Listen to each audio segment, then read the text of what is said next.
I'm Lindsay Humphreys, and I am the Program Director for Junior Achievement of New Mexico.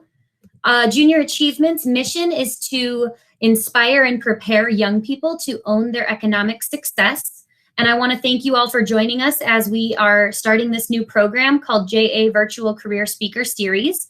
This is a program that is open to students across New Mexico, and it highlights business professionals, entrepreneurs, and innovative thinkers from a variety of industries. Each featured speaker will share details about their education, their job, and their career journey. Today, we are excited to welcome Mark Herman, who is the CEO of Dion's restaurant. And so I will pass it over to Mark, and we will get his presentation started. All right, thank you so much to everybody who's joined today. It's really an honor to speak to the Junior Achievement Group. I wish I could be with everybody in person, but of course, the way things are working these days, we get to do a lot virtually. So hopefully with some pictures on the slideshow and some conversation, I can answer any questions and things afterwards as well. So my goal today is to share my story and a couple of lessons I've learned about leadership along the way. So let me load up the slideshow here.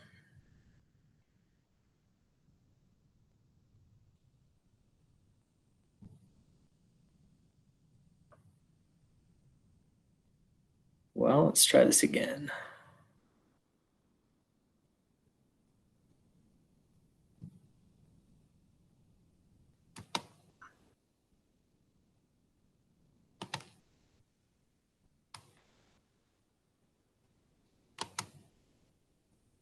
All right.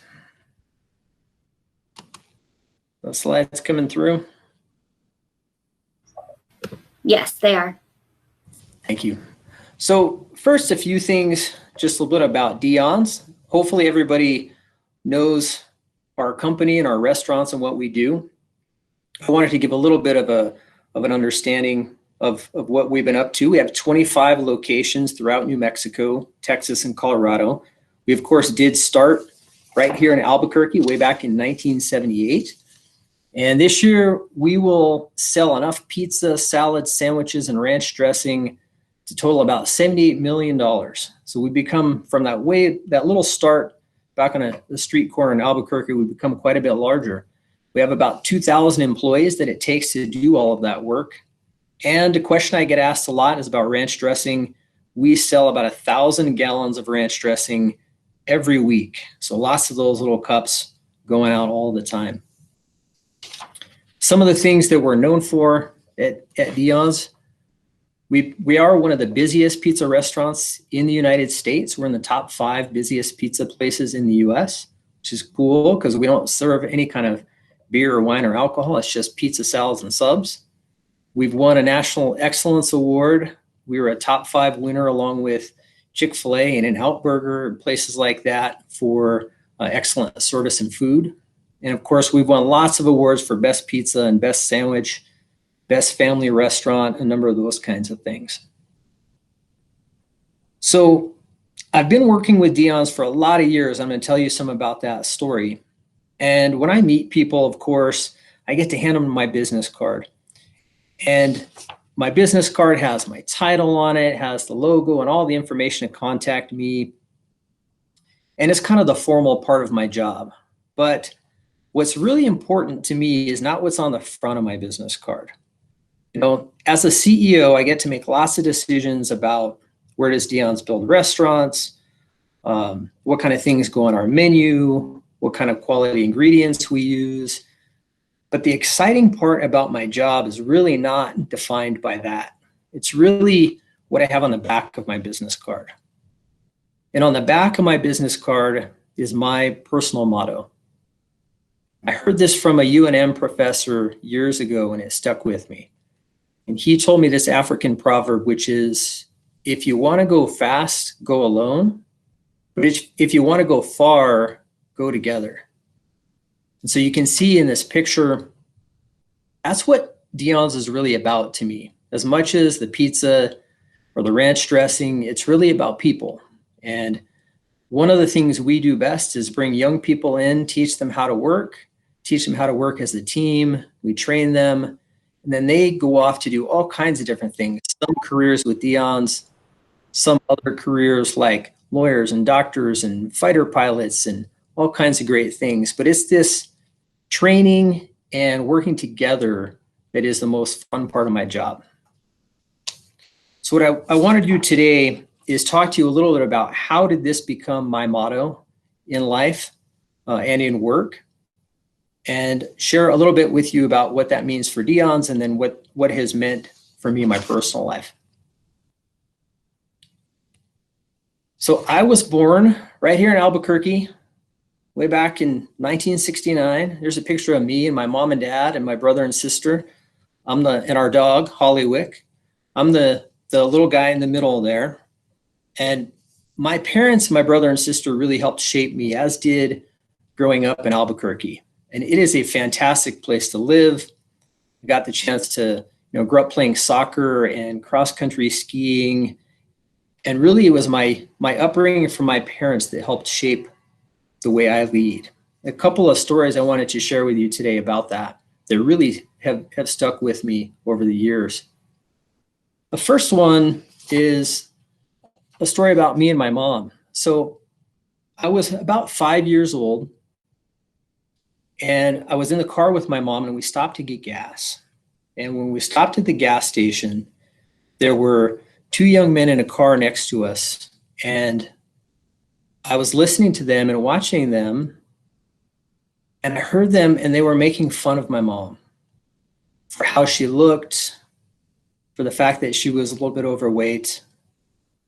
And as a young boy, I was crushed by this. I remember crying then, and sometimes when I tell this story, I still have tears in my eyes, because this woman who was so good to me was being made fun of for her appearance. And it has always stuck with me. And maybe some of you can relate to a time someone made fun of you, or a family member or a friend. And that impacted me. And so really from that day forward, I never wanted to speak badly about people. I wanted to always accept people for who they are. And I never wanted anyone to feel the way I felt that day. And I've never forgotten that story. And then with my dad. So my dad was an engineer and worked with the Air Force and out on base. And he worked so hard for me and my brother and sister. And he and my mom wanted us to have the best education. So he sacrificed a lot of things, didn't do a lot of vacations, other things. And he used to drive this 1972 Volkswagen. So you can see that on the screen there. Not a real fancy car. And I remember going to school and thinking to myself, oh my gosh, what are the other kids thinking that my dad can only afford this car, or I'm getting out of this car when someone else might have been getting out of a nicer car, or they had a bigger house, some of those kinds of things. And it wasn't until I got a little bit older that I realized how much my dad had sacrificed for me. And he didn't care what people thought about those things. What he cared about was his kids getting a great education and making sure that we were able to succeed in life. He cared more about us and more about helping us than he did about how it reflected on him. So this is a picture of me graduating from high school. It's about that time. This is about the time I started working at Dions as well. So I first got a job at Dions way back in 1987. And I just got it as a summer job. I thought it looked like a fun place to work. So I applied, and I had a great time. And then after that summer, I went off to school at the University of Colorado at Boulder. And I would go to school in Colorado and then come back and work summers because it was so fun. And my last year of college, I decided to finish at the University of New Mexico. So I moved back to Albuquerque and worked at Dions. And then I got my degree in economics in 1991. And I thought, certainly, I could go out now and get a real job. And maybe I can make more money than I was making at Dions. So I got a job selling investments for a local company that was representing Mass Mutual. And I sold insurance and investments just for a few months because it turned out I was not good at it at all. I just was not a good salesperson. And I was pretty down in the dumps. I ended up quitting that job because I couldn't sell anything. And I went back, and the two founders of Dion said, Mark, we think what you'd be good at is we think you'd be a good store manager. And so I thought I'd try that for a year. And so I started managing at Dion's. And this was in January of 1992. I still thought I would only work at Dion's for a few years. But it turned out that I was pretty good at it. What I learned was that I loved working alongside people. And my employees would come into my store and I would make pizzas with them, I'd make salads with them, and I would be there working with them, talking to them about how their day went. And you know, at Dion's, we have a lot of young employees, high school age employees. And so I would ask them what was happening at school, were they gonna apply to go to college, where were they going on vacation? And we would get in these conversations that were much more about just life than they were about, you know, what pizza they were making. And it turned out that by building these relationships with people, they were having more fun at work. And when they were having fun at work, they were taking good care of our customers. And they were willing to work really hard for me and for Dion's. And so by me investing time into them, I became a successful general manager. And that took me through my career of running one store, running multiple stores, different positions all throughout the organization, but always with that working alongside people, never with the idea that they worked for me. And so I learned over all these years that my real superpower comes when I lift others up. If I help people be successful, and that comes back to me and I'm successful too. So that's become part of that motto of going together with people. And I want to share with you a few things because it's not just about work. Leadership is not just the things we do inside our job. But I also learned a lot about leadership with my family and life outside of work. So here's a picture of me and my daughter, Lindsay, on one side, and then me and my son, Andrew, on the other. And also my fiance, Emily, and her girls, my soon-to-be stepdaughters. And in my life with my family, I've learned a lot about leadership too. So when Andrew and Lindsay were little, I had the chance to coach them in soccer. And Lindsay's team in particular, I coached for a number of years. I learned a lot by working with these girls and trying to help them have fun and learn soccer and learn to work as a team. One of the most memorable moments for me was when we hired a coach to help us named Jorge Vela. So Jorge, you see in this picture here, he was a coach for the UNM women's soccer team. And Jorge was going to come in and help our girls get better and help me become a better coach. So Jorge came out to practice and he lined us up in a drill, lined the girls up in a drill that was just a real simple drill, dribbling the soccer ball. And as he started, I thought I was being a good coach by walking around and I was correcting the girls. I was saying, hey, you should try this. Hey, do this. Hey, don't do that. And eventually Jorge came over to me and he said, Mark, let me just coach the drill. And so he started walking around and he was telling the girls, all right, you've got it. Go faster. He was clapping for them. Yep, you've got it. Go a little quicker. Go a little quicker. Come on, girls. Go, go, go. And then he started saying, make more mistakes. Make more mistakes. I want to see you make more mistakes. And he had them working faster and faster. And yeah, the soccer balls, boy, they weren't as under control. They were kind of going all around, bouncing all around the field. And girls were laughing, but they were really working and trying. And then he brought us back together as a group. And he said, girls, if you ever want to know how good you can be, you have to make more mistakes. You have to work past what you already know how to do.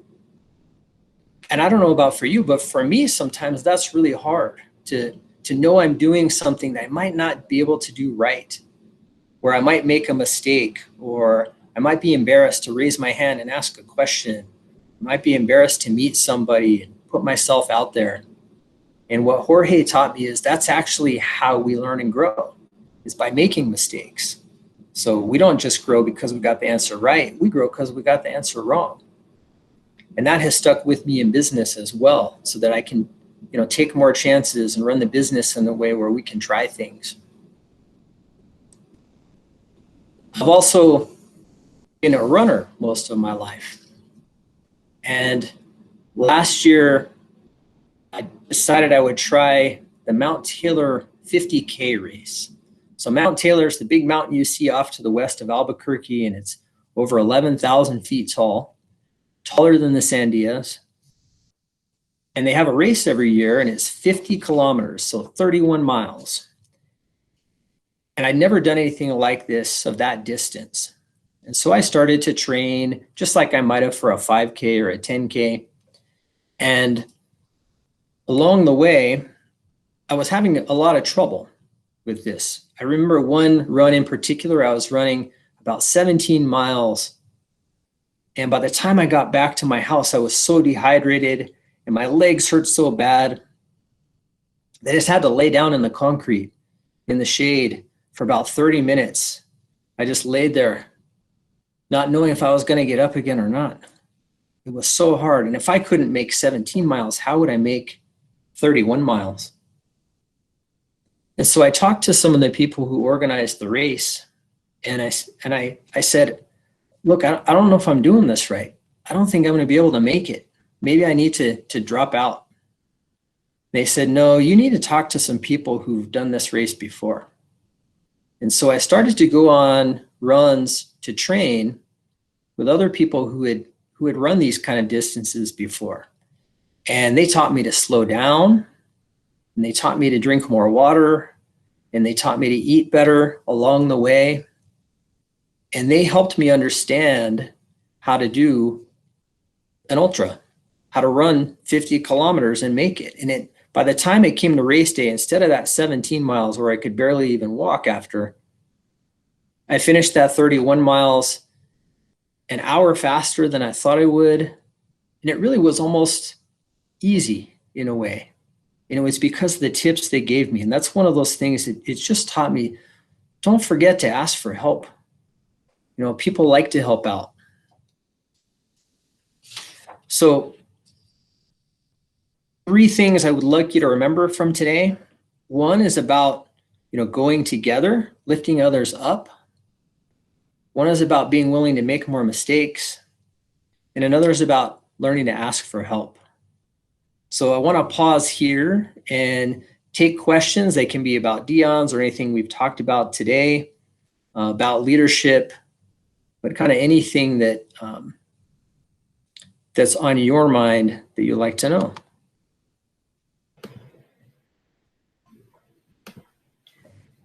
Excellent. Thank you so much, Mark. If anyone would like to unmute and ask Mark a question, go ahead.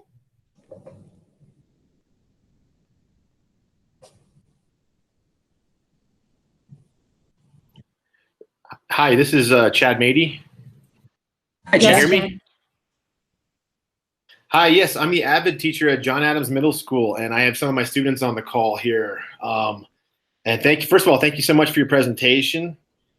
I really like the part about making mistakes. It's so, I almost hate the word perfection. Using the word perfect, it kind of bugs me when people say, I need to be perfect, or I want to be perfect. And it's unattainable, and it's not realistic. It's not real. The struggle is making mistakes. It's so much part of a life. And I hope, I hope my students caught that. And it's also with growth too, how uncomfortable growth is.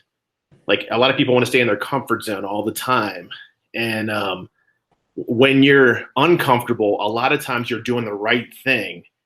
That's sometimes hard to see when you're in the moment. You think, oh, this is uncomfortable. It's weird. There's tension here. It doesn't feel right. So I need to leave. But that's often where you need to stay. That's how you grow. And I just wanted to say thank you well, one, for your presentation, but if you can if you have anything to say about growth and getting out of your box, so to speak. Yeah, absolutely. So, from a student perspective, I know, growing up, I was always trying to not make mistakes. So we talk about that making mistake piece.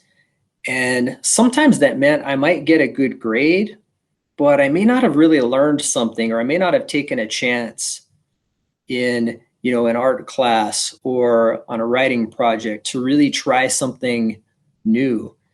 And I think really if we want to learn and grow, we have to try things we haven't done before. We have to take that chance. And maybe it doesn't bring an A, or maybe it doesn't bring 100, but we might learn something. And it took me a long time to realize that learning was really the important part, not whether I got the approval of the grade or things like that. And if you take that and you apply it to business, it's the same kind of thing.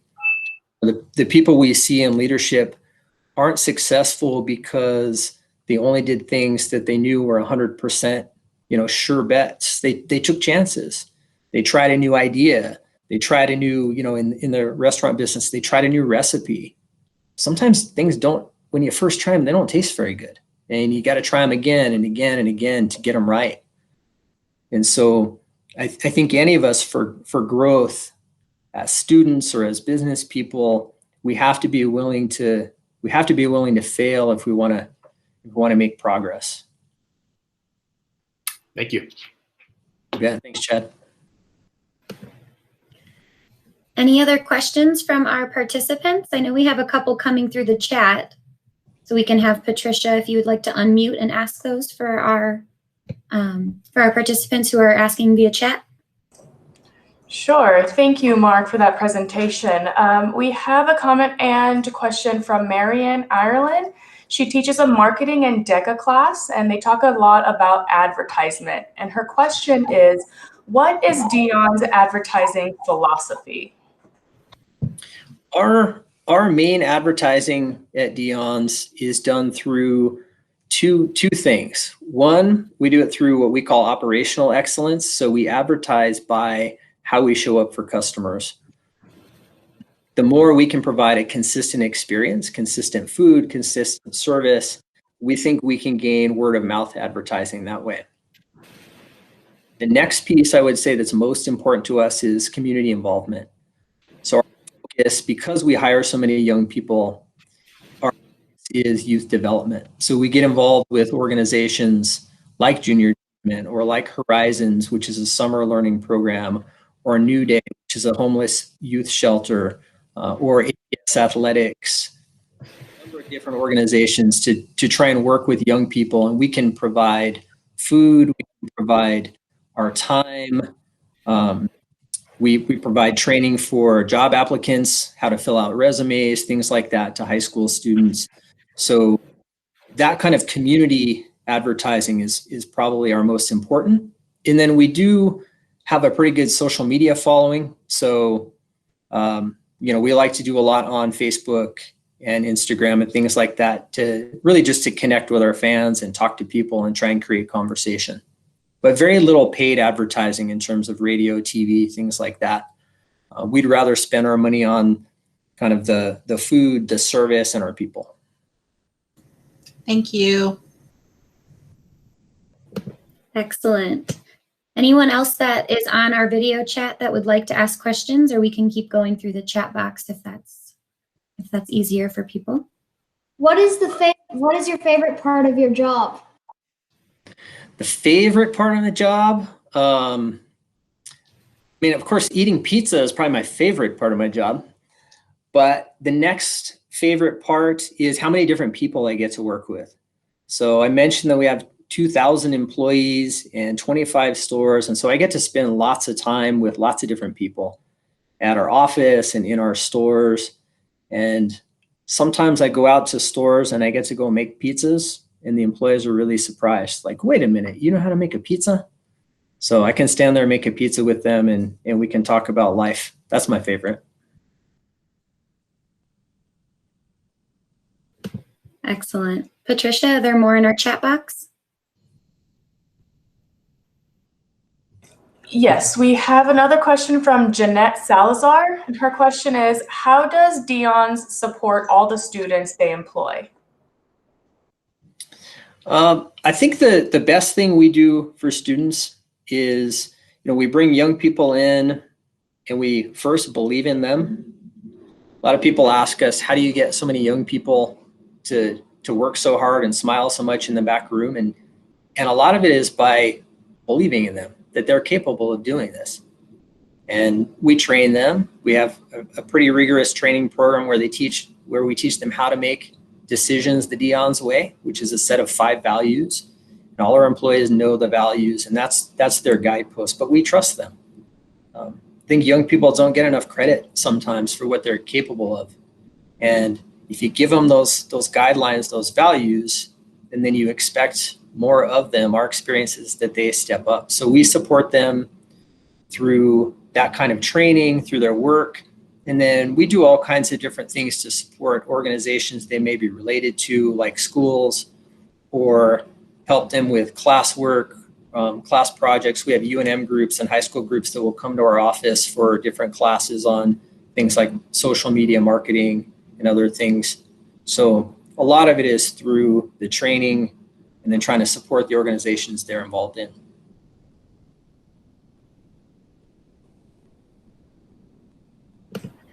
Excellent. I see a lot more questions coming through the chat, so we'll just let Patricia keep shooting them off. Perfect. So the next question is from Anna Rodriguez, and she asks, have you ever eaten the pizza when no one is looking? Well, we're not supposed to eat the pizza behind the counter. We got to take breaks and go do that kind of stuff. But sure, it sure is tempting to. But we wait until we go on break to do that kind of stuff. Good question, though. Alrighty, and the next one is from Linda Wilson, and she asks, do you think networking is important, and do you recommend it to be successful? Yes and yes. I have not been the best networker. Took me a long time to get better at that. And it kind of goes back to things I talked about in my presentation. So learning to ask for help, for instance. When you develop your network, you now have more people you can ask for help. You also have more people that you might be able to help, give advice to or help do something to lift them up. So I think networking is important for both of those aspects. You never know who might be able to help you or who you might be able to help. So the more people you can get involved with, the better. And another one from Linda. She says, what is the secret to your ranch dressing? Her class wants to know. Oh my gosh. The secret to the ranch dressing is it's made with love. Like that's the key. It's not just one ingredient, but it's such a special thing to us too.